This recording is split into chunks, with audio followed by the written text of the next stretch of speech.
പെരുമ്പാവൂരിലെ UDF ക്യാമ്പിൽ ആവേശം നിറച്ച എൽദോസ് കുന്നപ്പള്ളി എം.എൽ.എ തെരഞ്ഞെടുപ്പ് പ്രചാരണ വേദികളിൽ സജീവമായി. പെരുമ്പാവൂരിലെ യു.ഡി.എഫ് സ്ഥാനാർത്ഥി മനോജ് മൂത്തേടന്റെ തെരഞ്ഞെടുപ്പ് കൺവെൻഷൻ ഉദ്ഘാടനം ചെയ്തുകൊണ്ടായിരുന്നു എം.എൽ.എ എൽദോസ് കുന്നപ്പള്ളിയുടെ രംഗപ്രവേശം. സംസ്ഥാനത്തും പെരുമ്പാവൂരിലും യു.ഡി.എഫിന്റെ വിജയം മാത്രമേ തങ്ങൾ ആഗ്രഹിക്കുന്നുള്ളൂവെന്ന് സ്ഥാനാർത്ഥിയും എം.എൽ.എയും ഒരേ സ്വരത്തിൽ പറഞ്ഞു.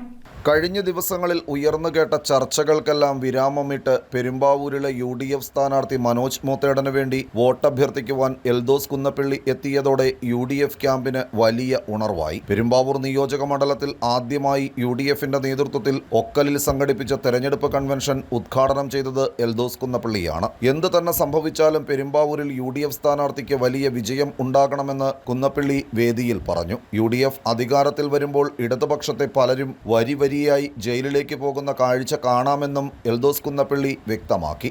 ജയിലുകളിൽ കഴിയുന്ന തടവ് പുള്ളികളുടെ കൂലി സർക്കാർ കുത്തിന് കൂട്ടി 10% കൂട്ടി. എന്താ കാരണം? 3000-ഓളം ജയിൽ പുള്ളികൾക്ക് ഇതിന്റെ ഗുണം കിട്ടാൻ പോകും. അപ്പൊ ഇതിന് ഭൂരിപക്ഷം ആരാ അവിടെ കിടക്കുന്നത്? സഖാക്കൾ. ഇനി ആരാ അങ്ങോട്ട് പോകാൻ പോണത്? സഖാക്കൾ.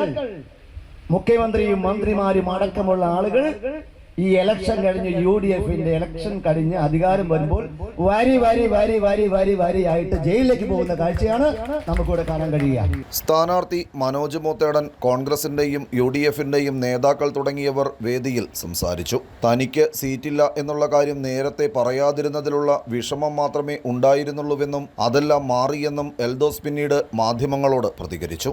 പരിഭവങ്ങൾ മാറാനുള്ളതാണ്, വഴക്കുകൾ മനുഷ്യർ സൂക്ഷിക്കേണ്ടതല്ല. നമ്മളെല്ലാം മനുഷ്യരാണ്. ചെറിയ കാലഘട്ടമാണ് ലോകത്ത് ജീവിക്കുക.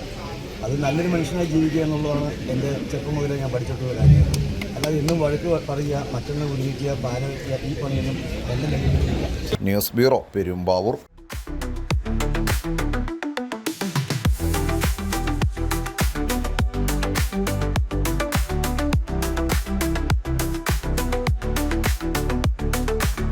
Vasanai Care Hospital.